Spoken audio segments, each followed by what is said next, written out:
Она перевернула жизнь Ницше. Ее воспевал Рильке, ею восторгался Фрейд, к ней прислушивались Ибсен, Шпенглер, Гамсун и Вагнер. От любви к ней сходили с ума и совершали самоубийство.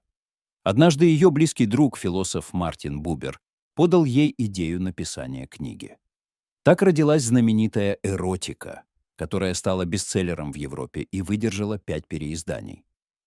Наш рассказ о первой женщине-психоаналитике Лу фон Саламе.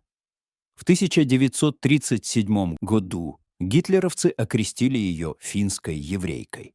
Хотя ни еврейкой, ни финкой Луиза фон Саломе не была. От нацистских гонений не спасло даже то, что она была прообразом ницшеанского Заратустры. Да, вы не ослышались. Это была женщина, причем родившаяся в Российской империи с французским дворянством и добротными немецкими корнями. Отец Луизы был русским офицером, но в семье говорили в основном по-немецки, иногда переходя на французский. Русский язык считали языком простонародья, а русской прислуге предпочитали непьющих татар, чистоплотных эстонцев и пунктуальных швабов. По окончании Санкт-Петербургской Петришуле, где обучались в основном дети иностранцев, она отправилась на учебу в Швейцарию. Тогда женщины в России не могли получить университетское образование. В Европе она познакомилась с Мальвидой фон Мейзенбук, которая пыталась организовать в итальянском Соренто нечто вроде интеллектуальной коммуны. Мальвида была некрасива, но чертовски образованна и умна. В 1901 году за воспоминания идеалистки ее даже номинировали на самую первую Нобелевскую премию по литературе. По выражению Ромена Ролана, Мальвида прожила всю жизнь рядом с героями и чудовищами духа. У идеалистки был особый талант — распознавать талант у других. Мальвида сыграла значимую роль в жизни целой вереницы гениев — Ролан, Вагнер, Ницше, Мадзини. Стефан Цвейг называл ее душеприказчицей великих идей. Похожую роль в европейской культуре сыграет и Луиза фон Саламе. Когда тройственный союз Фридрих Ницше, Альберт Бреннер, Мальвида фон Мейзенбук развалился из-за идейных разногласий. На смену ему пришел новый платонический менаж от Труа. Место Мальвиды рядом с Ницше заняла Луиза, а место Альберта — его друг, философ Пауль Ре. В тот период Ницше считает, что Саламе чрезвычайно чутка к его способу мыслить. Девушке 20 лет, она зорка, как орел, и храбра, как лев.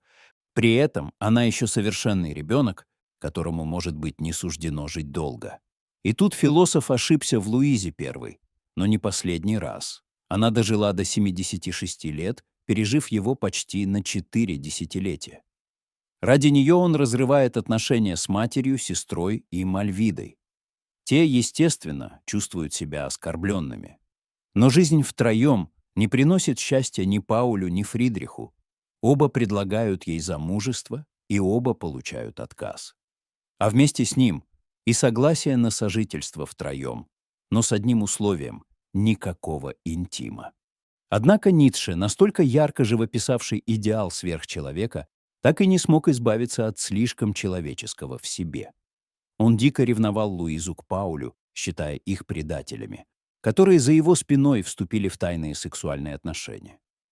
Обвинения были безосновательными, но они положили начало бесконечной череде упреков, клеветы, скандалов и безграничному отчаянию. Через 6 лет после разрыва с Саламе Ницше оказался в сумасшедшем доме. Стал спать на полу, считать себя королем Фридрихом Вильгельмом IV и по совместительству мужем Козимы, дочери великого пианиста Ференца Листа, на которой был женат композитор Рихард Вагнер. Кто знает, не стала ли неразделенная любовь спусковым крючком безумия и источником мифа о женоненавистничестве, которое часто приписывают философу. Обычно его обосновывают следующим высказыванием Ницше: «Идя к женщине, надо брать с собой плетку». При этом упускают из виду, что в «Так говорил Заратустра» эти слова произносит не сам пророк и даже не автор. Они принадлежат старухе, которая осталась недовольна суждением Заратустры о женщинах. Речь идет о своего рода беспощадности к молодым со стороны старших поколений, которую философ не одобряет. Характеризуя себя как первого психолога вечно женственного, Ницше демонстрирует скорее романтическое отношение к женщине. С существенным уточнением: нужно держать дистанцию, не приближаться слишком близко, чтобы не разрушить прекрасный образ. Он прямо указывает, что совершенная женщина есть более высокий тип человека, чем совершенный мужчина, но и встречается она значительно реже.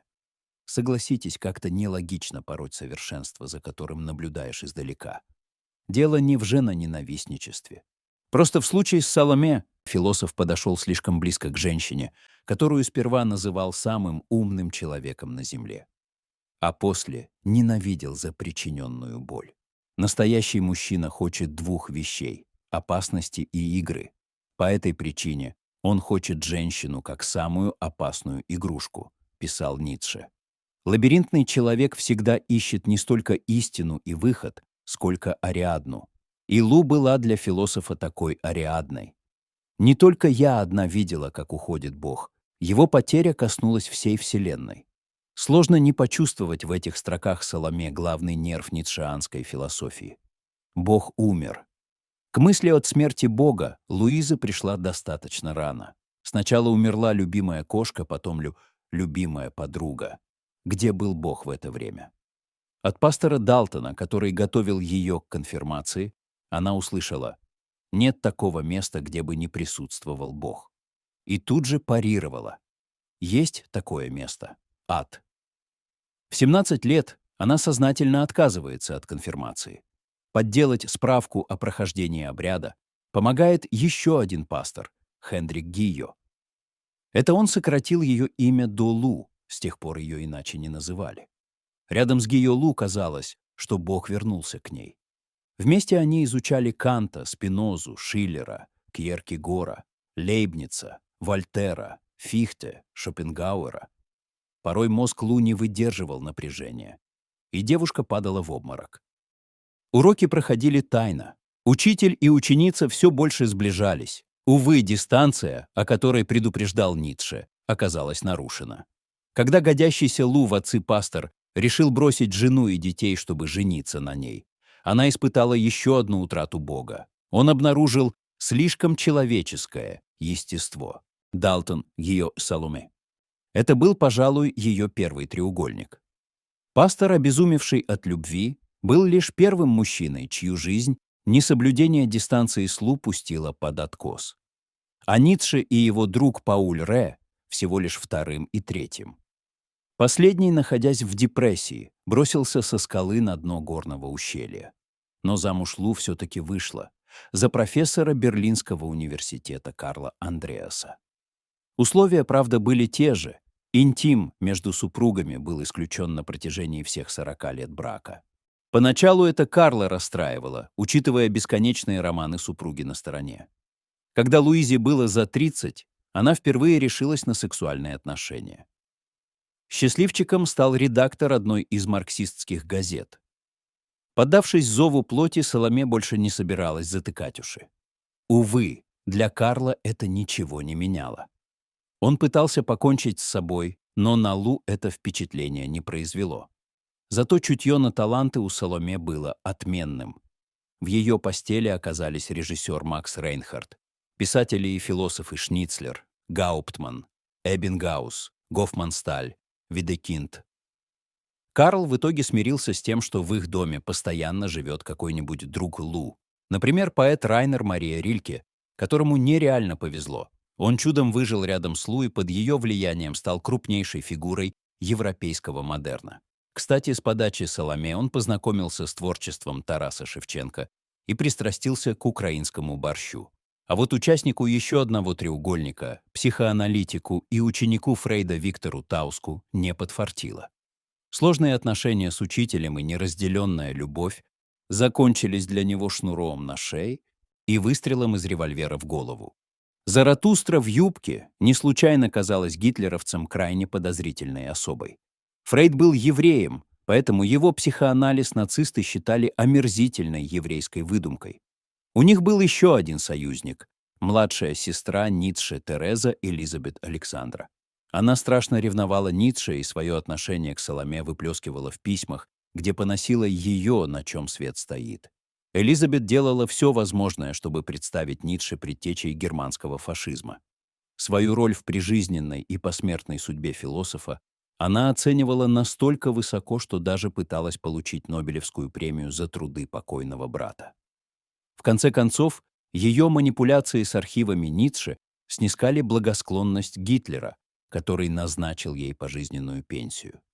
Саломе отреагировала на деятельность этой полоумной недоучки заявлением, что Ницше был таким же фашистом, как его сестра, красавицей.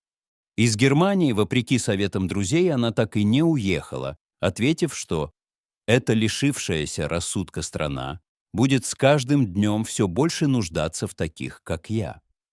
Психоанализ казался ей не менее антифашистским, чем ницшеанство. Лу стала близкой подругой и верной ученицей Фрейда в 51 год. Многие считают ее первой женщиной-психоаналитиком и единственной из учеников, кому Фрейд позволил работать, самой не проходя анализ. Саломе все сходило с рук. Она даже осмеливалась нарушать базовый для психоанализа запрет на близкие отношения психотерапевта с пациентами.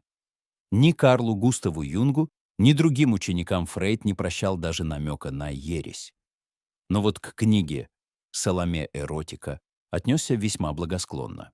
Он писал ей записки, провожал до отеля, посылал цветы, но ни разу не совершил ошибки, которую совершили предыдущие жертвы, так и не нарушил опасную дистанцию. Она умерла в 1937-м. Он пережил ее на 2 года. В последний раз они виделись в 1928 году. У Фрейда диагностировали рак челюсти. Несмотря на трудности с речью, они проговорили много часов. В конце Лу не выдержала и разрыдалась. Он ничего не сказал, просто обнял ее за плечи. Это был первый и последний их физический контакт. Многие годы Фрейд боялся даже простого прикосновения к Лу как огня. Напишите в комментариях, знали ли вы что-то об этой неординарной женщине?